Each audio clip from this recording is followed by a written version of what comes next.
Saudara-saudara yang dikasihi dan diberkati Tuhan, salam sejahtera bagi kita semua.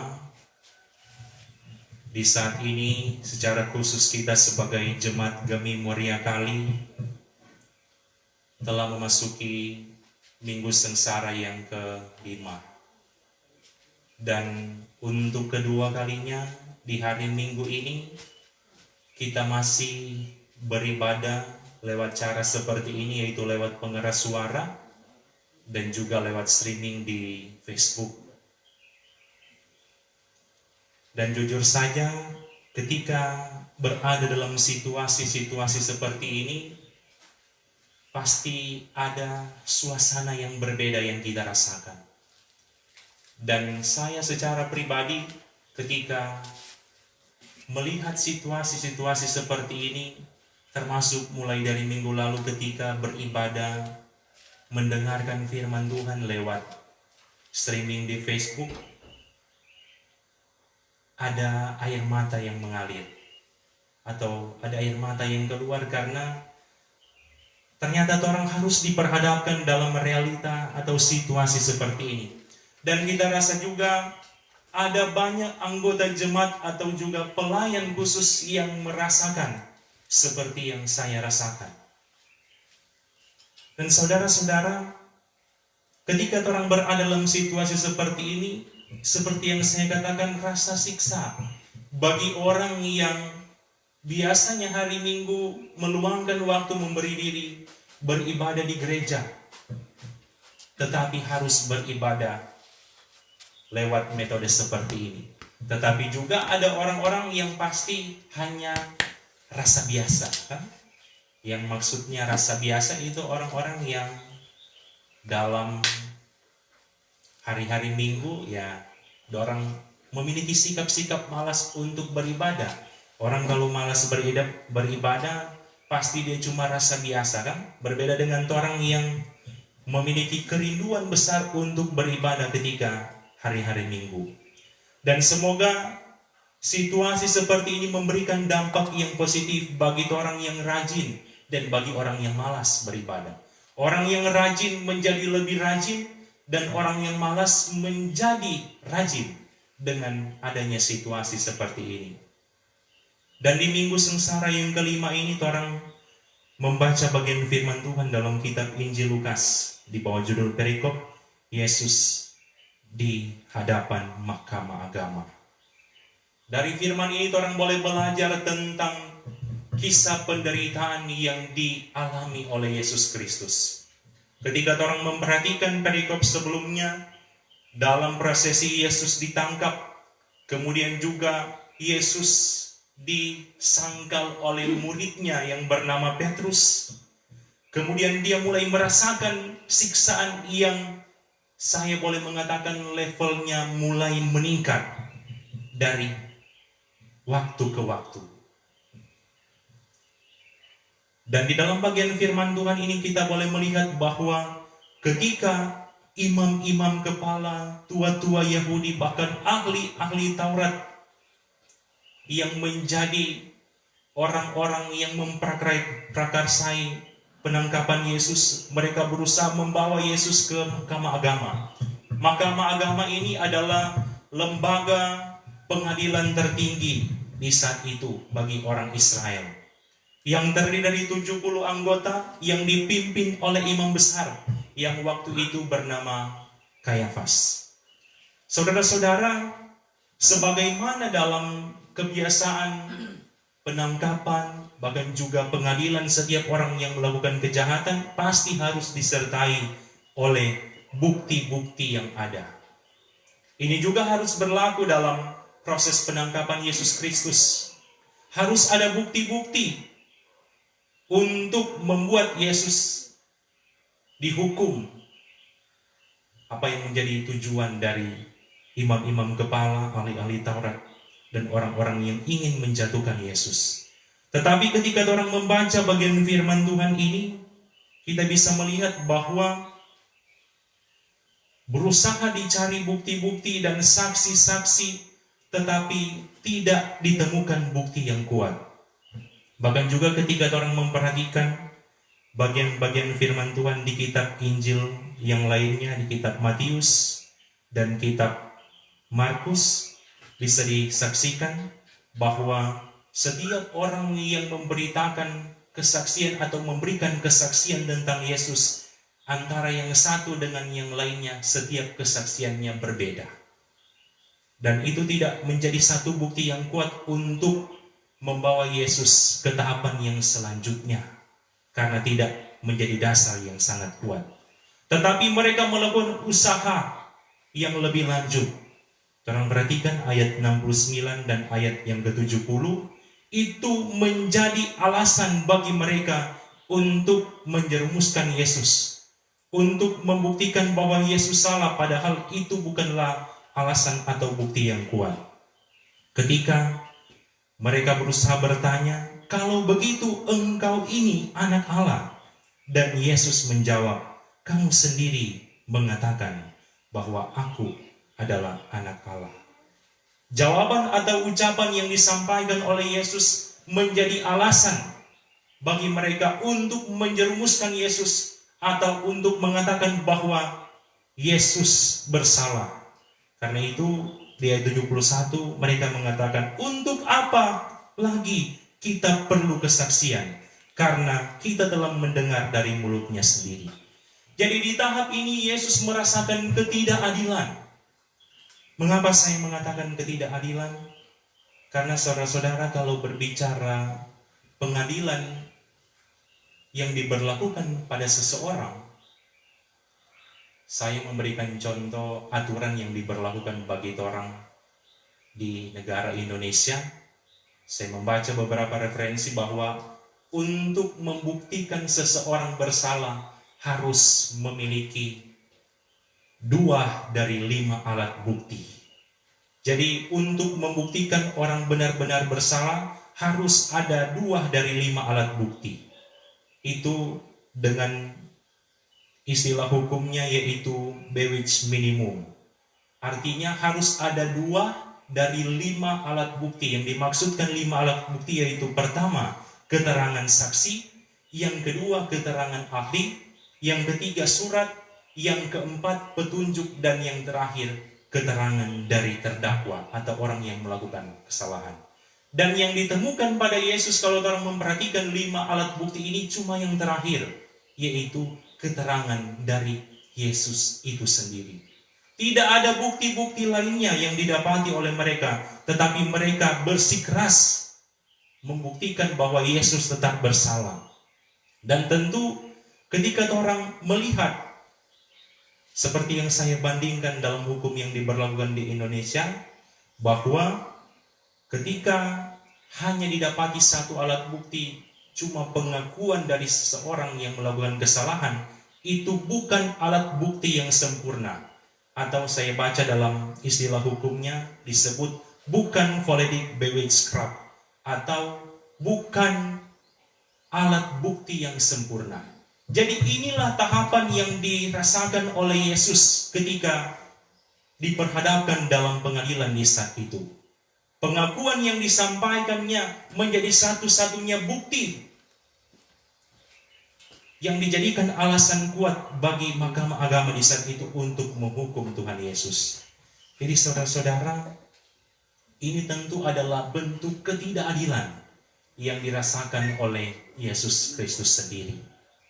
Dan ketika orang memperhatikan bagian firman Tuhan ini dan bagian-bagian perikop lainnya yang sama dengan perikop ini, yaitu Yesus di hadapan mahkamah agama, orang juga bisa melihat bahwa Yesus merasakan siksaan yang begitu luar biasa.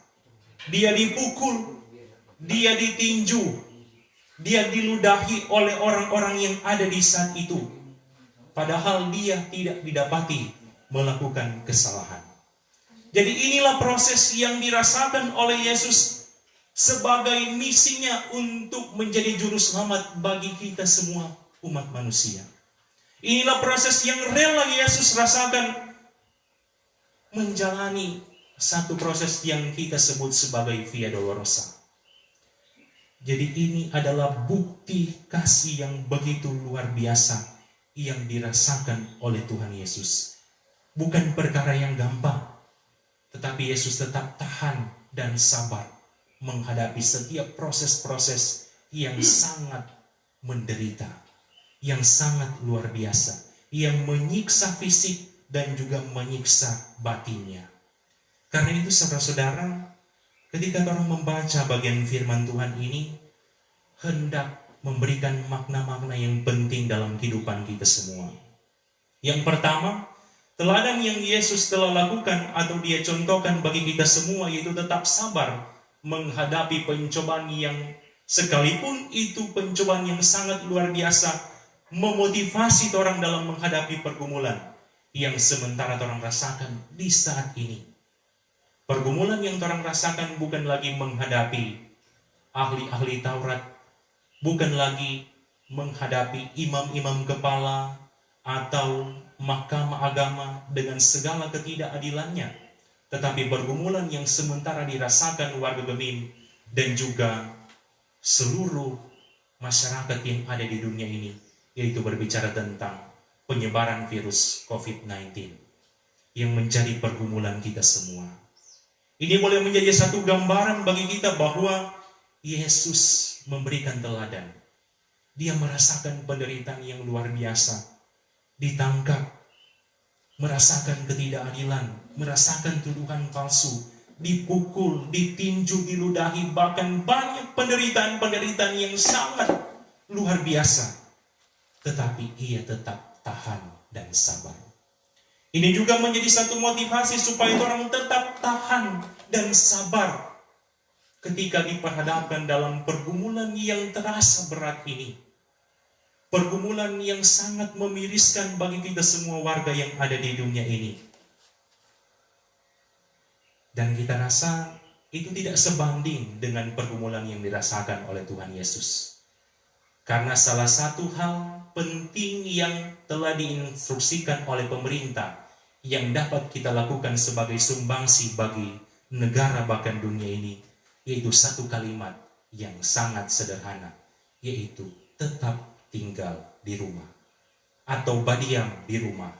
Itu kalimat sederhananya.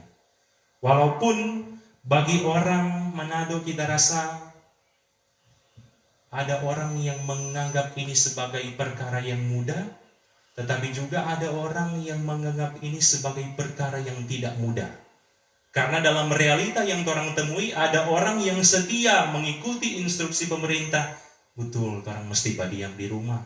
Tetapi juga ada orang yang setel-setel jago, sok-sok jago dengan melawan apa yang telah disampaikan oleh pemerintah. Tetap berkumpul-berkumpul dengan jumlah massa yang banyak. Tetap pasiar ke sana kemari. Tetap berusaha baking-baking acara. Orang berusaha mengikuti apa yang menjadi kata hati sendiri, padahal itu melawan ketetapan Tuhan dan melawan ketetapan perintah, melawan perintah Tuhan. Jadi janganlah orang berusaha jadi orang yang setel-setel jago. Karena saya harus mengatakan orang penyawa yang ini nyendak rupa orang bauni Tom and Jerry, kan? Kalau Tom and Jerry orang jaliah kan di kartun, biar mati boleh mau hidup ulang, biar mati boleh mau hidup ulang. Orang penyawa ini yang rupa Tom and Jerry. Orang dianugerahkan hidup satu kali untuk selama-lamanya. Jadi orang harus memanfaatkan hidup ini dengan sikap-sikap yang penuh dengan hikmat yang berasal dari Tuhan, yang sesuai dengan firman Tuhan, bahkan juga sesuai dengan instruksi-instruksi yang disampaikan pemerintah. Dari realita ini juga saudara-saudara, orang bisa merenungkan bahwa ternyata salah satu senjata yang ampuh yang dapat mengubah manusia, yaitu penyakit. Sekali lagi saya mau katakan, ternyata salah satu senjata ampuh yang dapat mengubah manusia, yaitu penyakit. Ada orang-orang yang nanti mau berhenti mabok-mabok karena sakit-sakit. Ada orang-orang yang nanti mau berhenti bajudi karena dia sosaki. Ada orang yang nanti berhenti bahugel karena sosaki. Seringkali nanti datang penyakit baru orang berusaha mau berubah. Tetapi juga saya mau katakan, orang mesti menganjungkan 4 jempol karena ada orang-orang yang sebelum merasa sakit dorang so berhenti melakukan dosa-dosa. Hal yang kedua yang saya sampaikan ini yang harus orang teladani. Jangan nanti orang tunggu musibah atau orang dapat penyakit-penyakit tertentu baru orang boleh mau berubah di hadapan Tuhan. Karena di perjanjian lama orang bisa melihat ada realita yang terjadi dalam kisah bangsa Israel dan bangsa Mesir.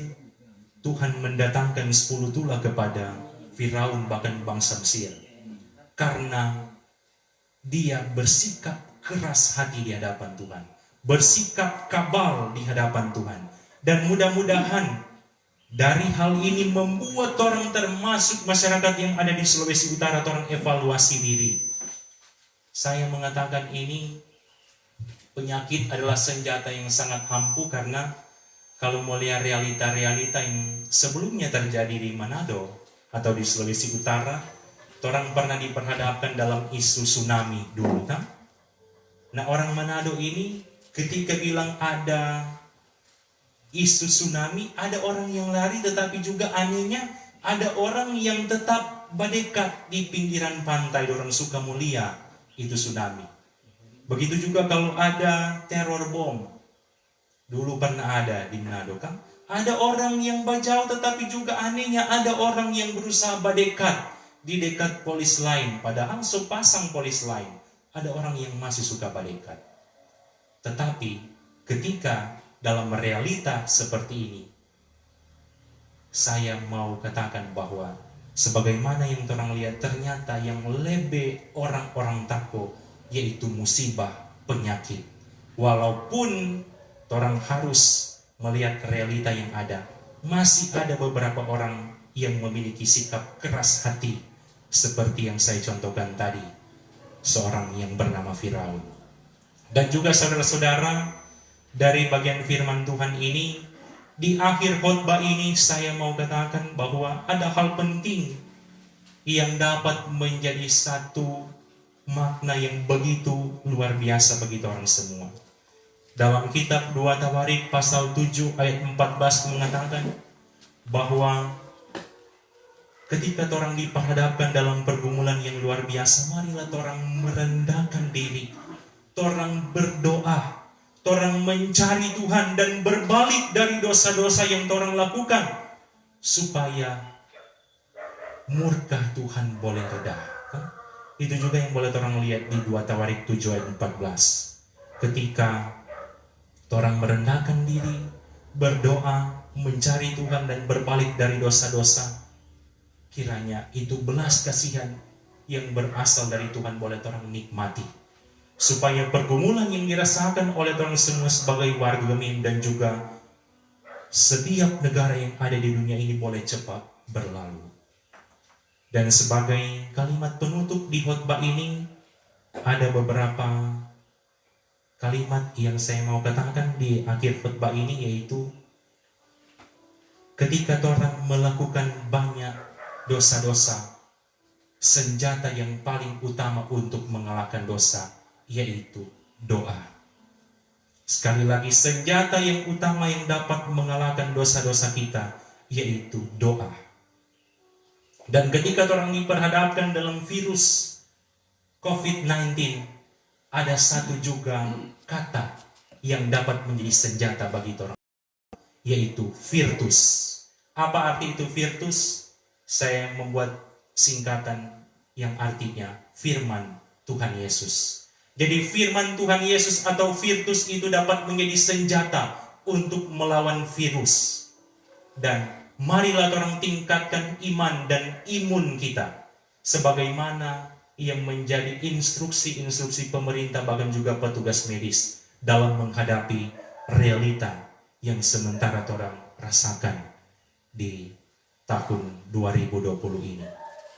Semoga Tuhan memberkati kita semua, jemaat Gemi Moria Kali, memberkati yang boleh mendengarkan firman Tuhan lewat pengeras suara dan juga streaming Facebook ini, dan biarlah firman Tuhan ini akan memotivasi kita dalam menjalani aktivitas di sepanjang minggu ini. Amin.